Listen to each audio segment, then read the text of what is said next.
देखिए, आज हम स्टार्ट करते हैं केमिस्ट्री। केमिस्ट्री में सबसे पहले हमने पढ़ाई दिया था अ, पदार्थों का वर्गीकरण। पदार्थों के वर्गीकरण के बाद अब हमारा नेक्स्ट पॉइंट आता है परमाणुओं की संरचना। परमाणु संरचना है एटॉमिक स्ट्रक्चर। एटॉमिक स्ट्रक्चर में क्या है? एटॉमिक स्ट्रक्चर में हम धीरे धीरे पूरा चैप्टर खत्म करेंगे। इससे पहले परमाणु समझ लेते हैं कि क्या होता है परमाणु।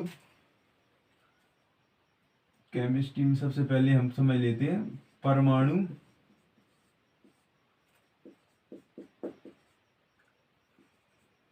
संरचना क्या होती है। परमाणु संरचना यानी atomic atomic atomic structure structure structure ठीक है। एटॉमिक स्ट्रक्चर यानी एटॉमिक स्ट्रक्चर यानी स्ट्रक्चर ठीक है। एटॉमिक स्ट्रक्चर इसमें क्या है परमाणुओं का परमाणु को शब्द करता है। परमाणु शब्द में पहले तो ये समझ लीजिए कि परमाणुओं का सबसे पहले जो सर्वप्रथम परमाणु उत्पत्ति हुई थी इसकी, यानी परमाणु संरचना का वर्ग किया था। तो वो सबसे पहले क्या एक वैज्ञानिक थे, हमारे वैज्ञानिक थे, वो थे कणाद वैज्ञानिक। उन्होंने बताया था कि परमाणु सबसे पहले देखा गया था। भारत के विद्वान कवि थे, उन्होंने ही बताया था परमाणु ठीक है। अब इसके बाद एक सर जॉन डॉल्टन आए, उन्होंने भी इसका सबसे पहले देखा गया था, पहली बार उन्होंने ही देखा गया था इसको। तो सर जॉल्टन ने क्या बताया परमाणु शब्द का? पहली बात तो ये समझ लीजिए कि परमाणु शब्द एक अपने आप में एक उल्टा शब्द है, क्योंकि ये शब्द लगभग इस प्रकार से ऐसे समझ लीजिए कि कोई बोले परमाणु, परमाणु यानी सबसे परम छोटी वस्तु हो जाती है परमाणु, छोटी चीज परमाणु। अब परमाणु को ही ऐसे छोटा बोला जाए और उसके ही अगर खंड कर दिए जाए तो फिर वो छोटा माना जाएगा क्या? नहीं, बिल्कुल नहीं माना जाएगा छोटा। इसलिए परमाणु शब्द अपने आप में क्या है? उल्टा। परमाणु क्या है? दो शब्दों से मिलकर बना है। कौन से? परम धन अणु। कौन कौन से? परम धन अणु। अब परमाणु में क्या है? मतलब जैसे तोड़ना नहीं जा सकता परमाणु का एक भी तो अर्थ हो जाता है। तो परमाणु में क्या होता है? परमाणु में होता है सबसे पहले एक गोल टाइप का क्या केंद्र। इसमें क्या है? एक केंद्र होता है, इसमें बीच में क्या होता है? केंद्र। इसको क्या माना जाता है? हम नाविक मानते हैं। क्या मानते हैं? नाविक। नाविक में क्या होता है? नाविक में सबसे पहले इसके इसका नाविक होता है, तो नाविक क्या मानते हैं हम? इसको मानते हैं क्या? न्यूक्लियस। न्यूक्लियस क्या मानते हैं हम इसको? सबसे पहले न्यूक्लियस मानते हैं, न्यूक्लियस। अब न्यूक्लियस में क्या है? न्यूक्लियस में एटॉमिक होता है। एटॉमिक यानी परमाणु। परमाणु की संरचना कितने प्रकारों से की गई है? परमाणु की संरचना 3 प्रकारों से की गई है। कौन कौन से 3 प्रकार हैं? तो इसके 3 प्रमुख कण कौन कौन से हैं? एक तो है इलेक्ट्रॉन, एक प्रोटॉन और एक न्यूट्रॉन। इसके 3 मूल कौन कौन से? 3 क्या है? इसके 3 मूल कण हैं। मूल कण हैं। क्या है? मूल कण है। परमाणु के 3 मूल कण हैं। तथा इस परमाणु का अर्थ क्या है? परमाणु का अर्थ है परम धन अणु। परम धन अणु यानी परम धन अणु, 2 शब्दों से है। परम यानी मिक्स और अणु यानी क्या हो जाता है? एकदम ठोस टाइप में। अणु यानी ठोस टाइप में ठीक है। परम धन अणु एकदम सॉरी अणु क्या हो जाता है? अणु। तो ये अणु एक ठोस टाइप का हो जाता है। और परम यानी मिक्स यानी एकदम मिलके बना है किसी मिक्सिंग ठीक है। परम यानी मिक्सिंग।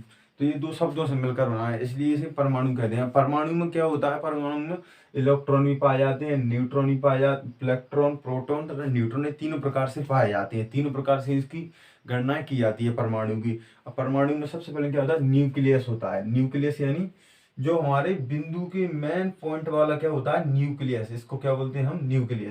न्यूक्लियस यानी केंद्र को ही हम न्यूक्लियस बोलते हैं। अब न्यूक्लियस के बाहर तो देखा जाए तो वैसे ही इसकी चारों ओर चक्कर लगा रहे हैं। कौन कौन लगा रहे हैं? इलेक्ट्रॉन भी लगा रहे हैं, प्रोटॉन भी लगा रहे हैं, ठीक है। अब इलेक्ट्रॉन, प्रोटॉन, न्यूट्रॉन सभी लगा रहे हैं इसकी बाहरी कक्षाओं में, ठीक है। बाहरी कक्षाओं में सभी चक्कर लगा रहे हैं। उसके बाद इसके रुको 2 मिनट रुकना, थोड़ा इसकी भर ले।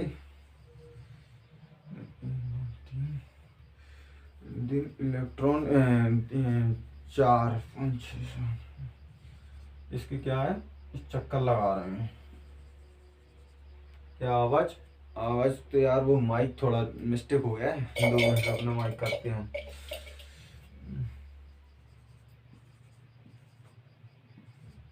इसके चारों ओर क्या लगा रहे हैं? चक्कर लगा रहे हैं, चक्कर लगा रहे हैं इलेक्ट्रॉन, प्रोटॉन, ठीक है।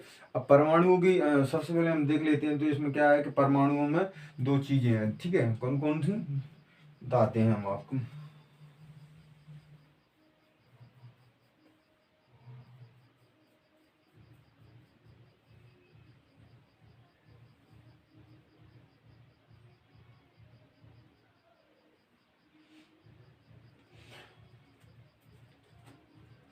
परमाणु में क्या है? परमाणु में सबसे पहले परमाणु में सर जॉन डाल्टन ने क्या बताया था? डाल्टन ने बताया था इसमें क्या क्या होते हैं। इसमें होते हैं न्यूट्रॉन, इलेक्ट्रॉन, प्रोटॉन, मेसॉन और प्रोटॉन, न्यूट्रॉन तथा एक क्या है, मेसॉन के एक अणु होते हैं जो इनको बांटा नहीं जा सकता। इनको क्या नहीं किया जा सकता? इनको बांटा नहीं जा सकता, ठीक है। अब इसके बाद उन्होंने बताया कि परमाणु में अधिक से अधिक न्यूट्रॉन और प्रोटॉन पाए जाते हैं और इसके बाद इलेक्ट्रॉन भी पाए जाते हैं।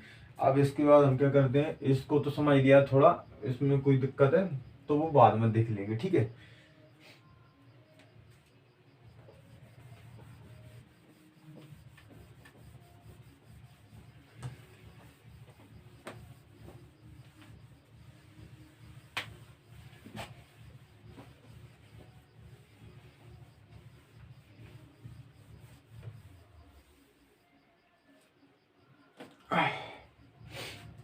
अब इसके बाद इसमें न्यूक्लियस 2 टाइप से पाई जाती हैं। कौन कौन से न्यूक्लियस क्या क्या से मिलकर बनता है? न्यूक्लियस बनता है 2 प्रकार से। कौन कौन सी?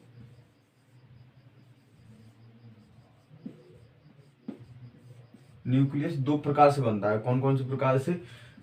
Neutron plus proton. और न्यूट्रॉन और प्रोटॉन मिलाकर क्या बनता है? न्यूट्रॉन और प्रोटॉन मिलाकर एक बनता है। ऐसे एग्जाम की टेस्ट पूछ लेगा आपको, ऐसे आ जाएगा। न्यूक्लियस बनता है, न्यूक्लियस 2 प्रकार से बनता है, न्यूट्रॉन तथा प्रोटॉन मिला के। और न्यूट्रॉन और प्रोटॉन मिला के क्या बनता है? न्यूट्रॉन और प्रोटॉन मिला के बनता है न्यूक्लियन। न्यूक्लियन, ठीक है। क्या याद रखना है? न्यूक्लियन बनता है, ठीक है। न्यूक्लियन बनता है। अब इसके बाद अगर आपको रचना इसकी गणना करनी पड़ी, इसकी गणना भी करने को आ जाती है। तो इसकी गणना इसे नापेंगे किससे? परमाणु को नापा किससे जाएगा? परमाणु को नापा किससे जाएगा? तो परमाणु को नापने के लिए इसमें कुछ एंगस्ट्रैम होते हैं, उनसे नापा जाता है इसको, परमाणु को। तो परमाणु को नापने के लिए क्या होता है? परमाणु को नापने के लिए क्या होता है? परमाणु को नापने के लिए एक इसका ऐसे मैथ में सूत्र टाइप में बन जाता है, तो इसमें भी बन जाता है। इसमें बनाया है 10⁻⁻10 और यंगस्टन एम एम एम यानी एम। इसके बाद क्या रखा गया है? यंगस्टन। यंगस्टन यानी यंग यंग यंगस्टन यंगस्टन, ठीक है। इसके लिए क्या रखा गया है? यंगस्टन। किस में नापा जाएगा? यंगस्टन में, ठीक है। यंगस्टन में नापा जाएगा। और परमाणु के बाद अब इसके न्यूट्रॉन को भी किस में नापा है? सॉरी, नाभिक को भी किस में नापा जाएगा? इन्हें नापने के लिए एक इकाइयां बनाई गई हैं, इनको, परमाणु को और नाभिक को भी, ठीक है। नाभिक को नापने के लिए क्या किया जाएगा? यंगस्टन में इसे नापते हैं परमाणु को, और इसको नाभिक को किसमें नापते हैं? 10⁻⁻15। अब 10⁻⁻15 तथा m। अब इसे फर्मी में नापते हैं। किसमें? फर्मी में। अब आपके माइंड में कंफ्यूज हो रहा होगा क्वेश्चन कि इसे यंगस्टैंग में और इसे फर्मिंग में क्यों नापते हैं। तो इन दोनों की क्या है, अलग अलग इकाइयां हैं नापने की। ठीक है, इन दोनों की क्या है, अलग अलग इकाइयां हैं। अब -10 की पावर, तो मतलब आप सोच रहे हो क्या हो जाता है। तो -10 की पावर मतलब अगर किसी भी वस्तु पर अगर 2 की पावर 10 की पावर 10 की पावर 10 की पावर अगर -5 है, तो समझ जाओ कि कम से कम उसके कितने बार टुकड़े किए जा रहे हैं, 1 लाख बार टुकड़े किए जा रहे हैं। आप समझ जाइए, अगर 10 दिए तो कम से कम उसके 2 लाख टुकड़े किए जा रहे हैं। अगर इसी पे 15 दिए तो समझ लीजिए इसके 3 लाख टुकड़े किए जा रहे हैं। यानी ये 10 के कितने बार टुकड़े करके गुणा किया जा रहा है, 15 लाख बार। तो इसी प्रकार इसमें नाभिक पे ज्यादा किया जाता है, इसमें कम किया जाता है। तो ये नाभिक को परमाणु को एंगस्ट्रॉम में नापते हैं और नाभिक को फर्मिंग में नापते हैं। इन दोनों की एक इकाइयां हैं। ठीक है, हम इसकी बाद में प्रवेश करा देंगे, फिलहाल में इसको रब कर देते हैं।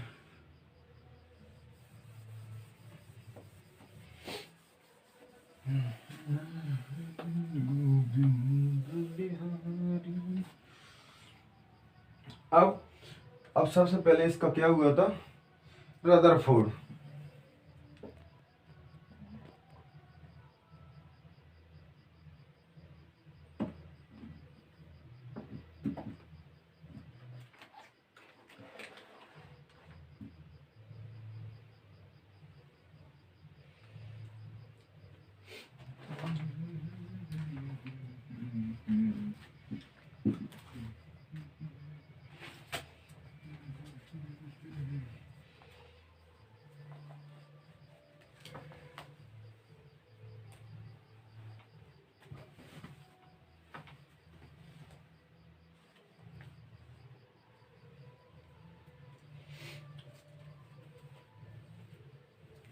अब इनकी दोनों इकाइयों में वैसे तो परमाणु का किसी भी अन्य कण के मिलने से इसका निर्माण नहीं हुआ है, लेकिन इसके दो प्रमुख मूल कण, इसके दो प्रमुख माने जाते हैं, अस्थायी कण और स्थायी कण, अस्थायी कण। ठीक है, अस्थायी कण और स्थायी कण, इसके दो प्रमुख कण कौन कौन से माने थे, अस्थायी कण और स्थायी कण। ठीक है, कौन कौन से, एक तो स्थायी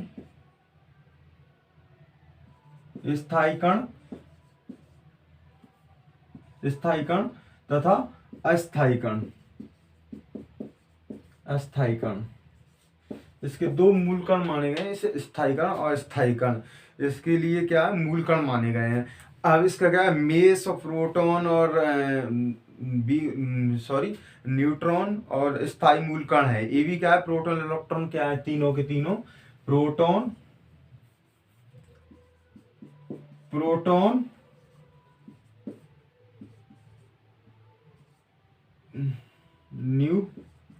न्यूट्रॉन और इलेक्ट्रॉन।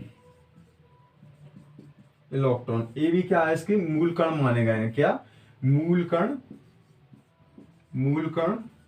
माने गए हैं। तो ऐसा नहीं है कि हम स्थायी कण और अस्थायी कण को मूल कण मानेंगे, ये भी हमारे क्या है, मूल कण माने गए हैं। ठीक है, इसके बाद क्या है, अस्थायी कण क्या क्या आते हैं, मूल कणों में आ जाते हैं। ठीक है, हमने जैसे कि ये समझा ही दिया। इसके बाद क्या है, अब आपको समझाते थे रदरफोर्ड का नियम। रदरफोर्ड क्या बोलता है परमाणु पर,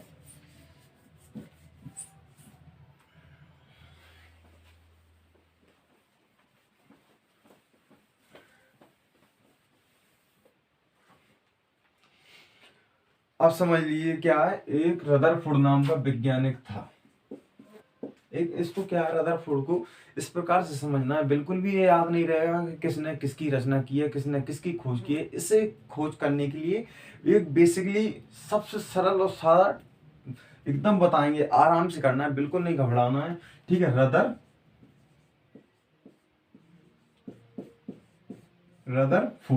रदरफोर्ड एक क्या था, एक वैज्ञानिक था। सबसे पहले ये आया, तो मतलब ये आया तो इसने क्या किया, एक परमाणु पर क्या किया, इसने अल्फा प्रकीर्णन किया। क्या किया, अल्फा प्रकीर्णन किया। तो इसने कौन सी किरणें छोड़ी, इसने इसने अपने द्वारा अल्फा किरण किया, तो परमाणु पर क्या किया इसने, परमाणु पर क्या किया इसने, गामा, कौन सी, गामा किरण, गामा किरण एकदम भेजी नाविक पर। नाविक में क्या किया इसने, गामा किरण भेजी, गामा किरण भेजी, ठीक है, गामा किरण भेजी। तो इसको क्या हुआ, तो ये एक समझ लीजिए न्यू, पहले तो आप एंगल से समझ लीजिए, ये क्या है, एक समझ लीजिए नाविक है, ये क्या है, नाविक, बिल्कुल एक नाविक है। इन नाविक में क्या है, उसने ये कौन सा वैज्ञानिक आया, ये आया वैज्ञानिक हमारे विद्वान महान पुरुष रदरफोर्ड। इस रदरफोर्ड आया, तो इसने क्या किया, इसने अपने प्रयोग में गामा किरणों का प्रयोग किया, गामा किरणों का प्रयोग किया। तो इसने देखा कि सारी किरणों को एकदम नाविक में भेजने लगा, ये कौन सी, गामा किरणों को भेजने लगा। अल्फा किरण प्रकीर्णन से इसने गामा किरणों को भेजा, तो सारी की किरणें किरणें जा रही थी, सारी की सारी ऐसी निकलती हुई जा रही थी, और इधर जाके ये सीधे ना जाते हुए ये नाविक से टकराकर न्यूक्लियस से टकराकर एक ऐसी हो जा रही थी, ये अपनी दिशा बदल ले रही थी अपनी।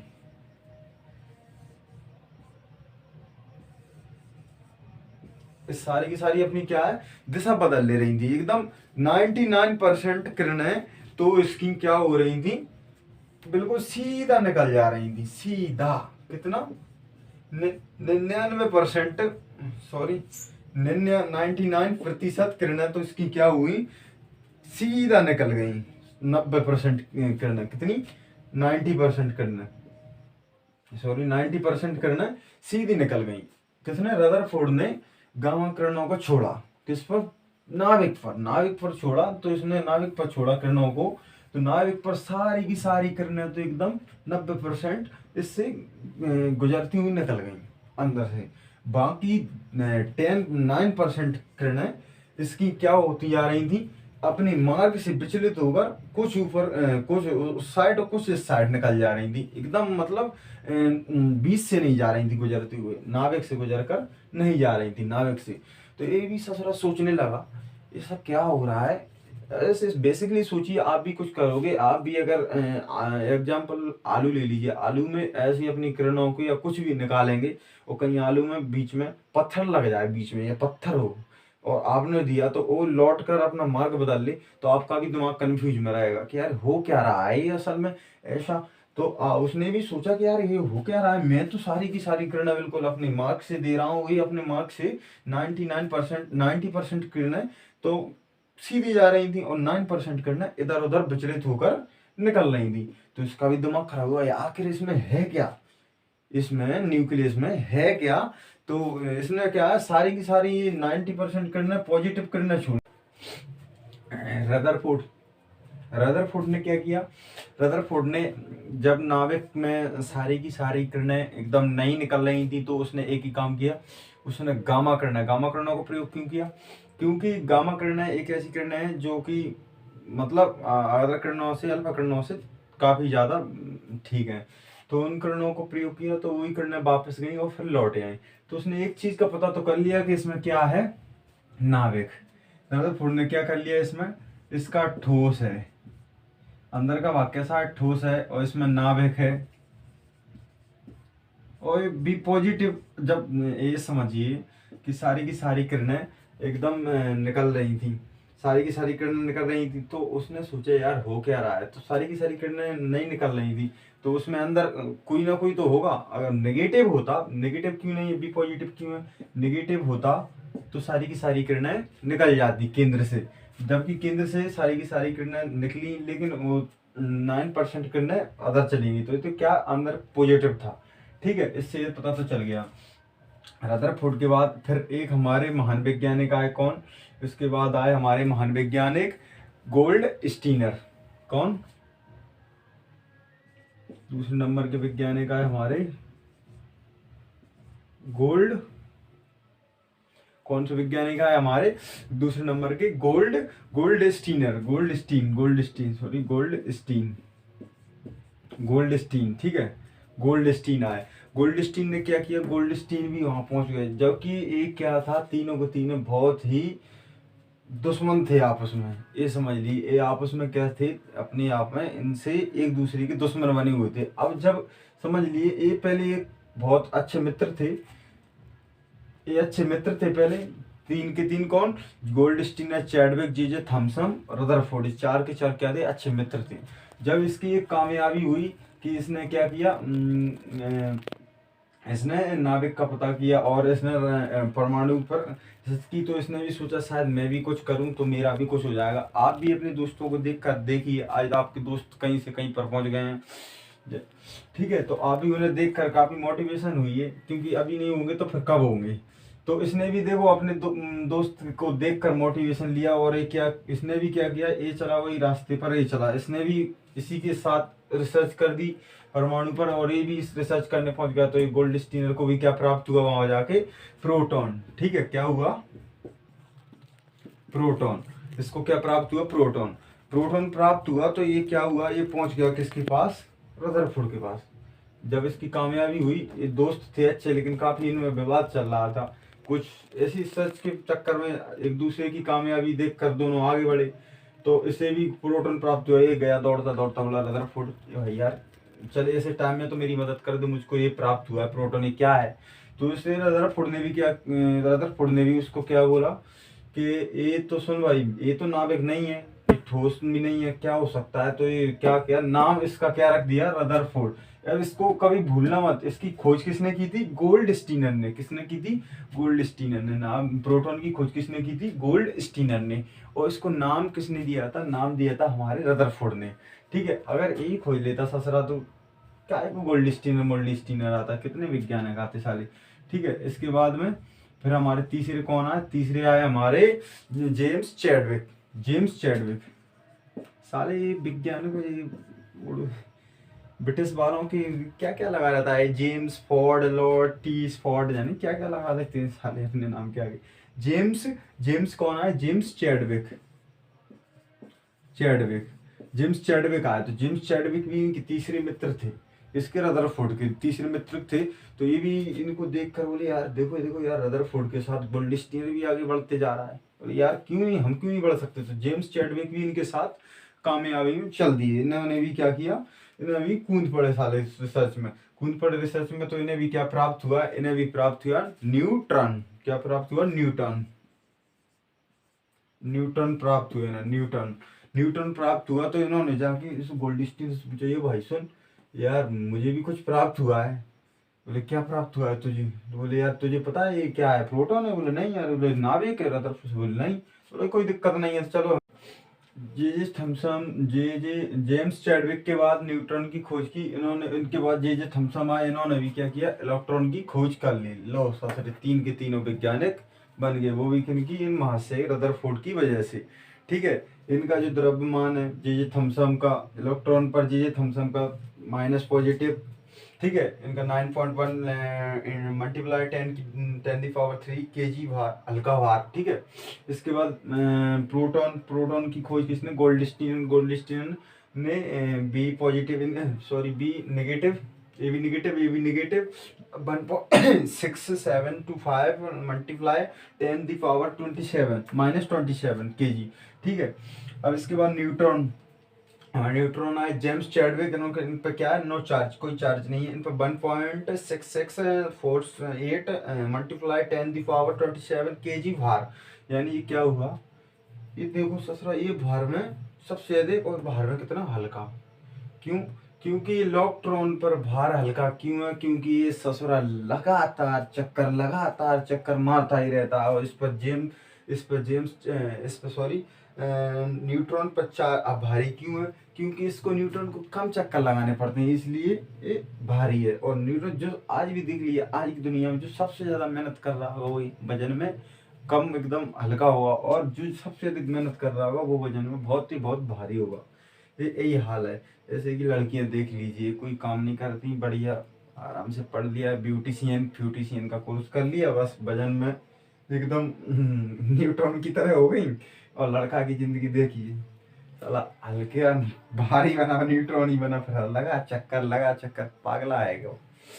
भार बोले, परमाणु भार बोले या नाविक का भार बोले। एटॉमिक वेट यानी n+2 n+3 यानी न्यूट्रॉन प्लस प्रोटॉन। परमाणु भार यानी न्यूट्रॉन प्लस प्रोटॉन यानी नाविक का भार। वैसे तो सबसे बड़ा झूठ है दुनिया का, अगर झूठ है तो सबसे बड़ा झूठ क्या है? परमाणु भार। परमाणु भार दरअसल में होता ही नहीं है। क्यों? क्योंकि जरा जो भी भार होता है, जो सब कुछ क्या होता है? नाविक का भार, और बोलते क्या है? परमाणु भार। लेकिन उसे क्या है, हम ए से दर्शा देते हैं, ठीक है, ए से दर्शा देती है इसे, तो इसका परमाणु भार होता है परमाणु क्रमांक। अब समझ लेते हैं हम क्या? परमाणु क्रमांक। परमाणु क्रमांक समझते हैं हम, क्या समझते हैं? परमाणु क्रमांक। परमाणु क्रमांक क्या है?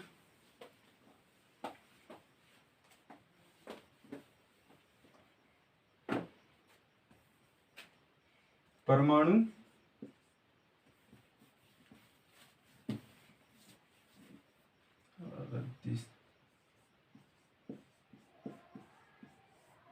परमाणु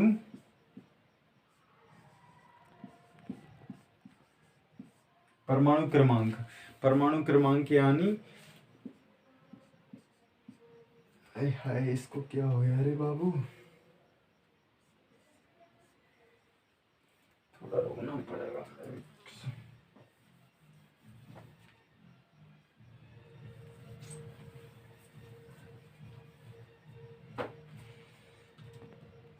इलेक्ट्रॉन, तेरे को क्या हो गया रे बाबू?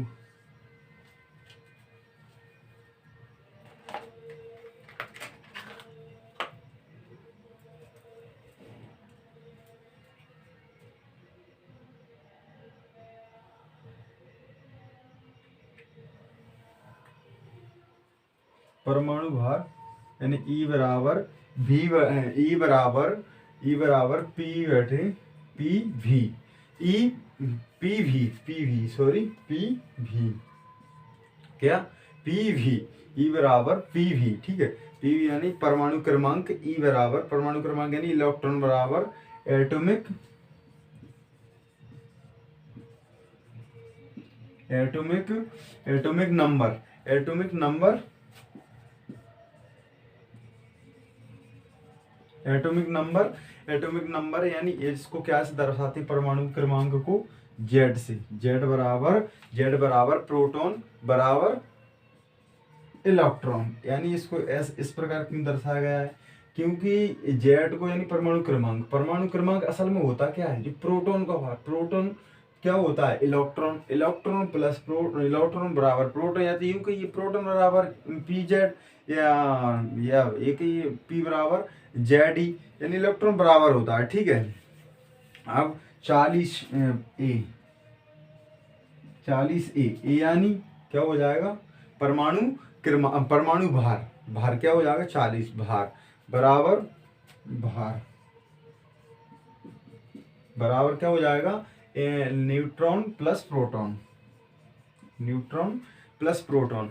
अब क्या है इसमें? 40 क्या है इसका? अब इनका हम क्या सीखते हैं? अब सीखते हैं हम इनका इलेक्ट्रॉनों का भार निकालना। तो इसमें इलेक्ट्रॉनों की संख्या क्या हो सकती है? ऐसे एग्जाम्पल फॉर मान लीजिए, इसमें इलेक्ट्रॉन की संख्या क्या होगी? इलेक्ट्रॉन की संख्या क्या होगी?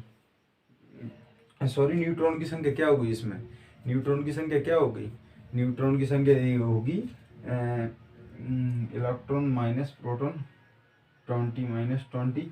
इलेक्ट्रॉन की संख्या होगी इसमें कितनी? 20। प्रोटॉन की, न्यूट्रॉन की संख्या कितनी होगी इसमें? न्यूट्रॉन की संख्या होगी 20, ठीक है। इसमें न्यूट्रॉन की संख्या कितनी होगी? 20। अब हम क्या करना? परमाणु क्रमांक इनका निकालना सीखते हैं धीरे धीरे, ठीक है। अब परमाणु क्रमांक निकालना सीखेंगे। परमाणु क्रमांक कितना? 92। और इलेक्ट्रॉन बराबर यानी प्रोटॉन तो बात ही की है, तो बराबर कितना होगा? 92, यानी जेड बराबर हमने क्या दर्शाया था? परमाणु क्रमांक। परमाणु क्रमांक यानी परमाणु भार, परमाणु भार बराबर यानी इलेक्ट्रॉन।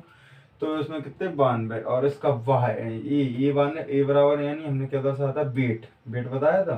तो 235 इसका क्या है? वेट है। ये ऊपर भार, भार क्या होता है? भार ऊपर वाला होता है, ठीक है, क्रमांक नीचे वाला होता है। तो हम भार में से क्या घटा देंगे? अगर सॉरी, भार क्या है इसका? ए, ठीक है। भार 235 है, 235। अब हमने इसमें आ गया क्या? इलेक्ट्रॉनों की संख्या पूछी, इलेक्ट्रॉन कितने हैं इसमें?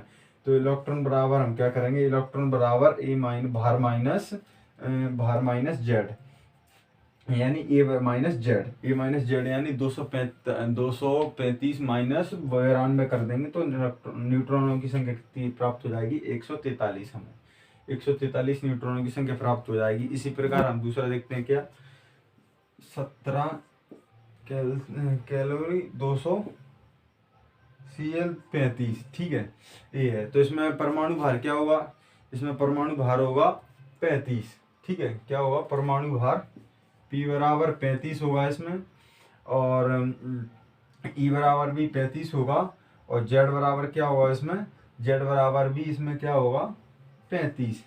ये तीनों क्या है, एक ही है, ये तीनों क्या है, एक ही है, ठीक है। इसके बाद अगर वेट पूछे इसमें, तो वेट कितना है 35, इसका भार क्या है 35। अब 35, अब इसमें न्यूट्रॉन की संख्या पूछे तो न्यूट्रॉन की हम निकाल सकते हैं आराम से। न्यूट्रॉन बराबर ए माइनस जेड होता है, ए माइनस जेड होता है, तो ए माइनस जेड होता है, तो इसमें क्या है, न्यूट्रॉन बराबर ए का भार क्या है, ये क्या है हमारा भार 35, 35 माइनस 17, यानी हम निकाल सकते हैं आराम से